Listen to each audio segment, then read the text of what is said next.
Brysiwch, rhaid i ni gwblhau'r holl dasga cyn y dyddiad cau. Da ni wedi bod wrthi ers 8 awr yn barod heddiw. Mae'n gas gen I weithio dan bwysau. Rhaid i ni gadw at yr amserlen. Pwy sy'n cadw golwg ar y cloc? Fi. Da chi di ffeindio potel ddŵr poeth fawr.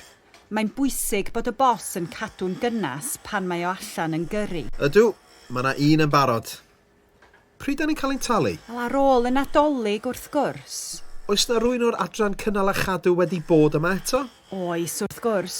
Rhaid iddo fo hedfan am filoedd o filltiroedd. Oes na unrhyw beth iachus yn mynd I mewn i'r parseli yma? Ycha fi, mae'r holl rwtch yma'n afiach. Wel, mae plant yn hoff o bethau melys. O'r gorau, mi nawn ni roi chydig o gnau ac orennau I mewn hefyd. Wel, ymlaen â ni. Mi fydd hi'n fis Ionawr cyn bo hir, ac wedyn mi gawn ni gyd wyliau. I'r dim. Rwla cynnes gobeithio.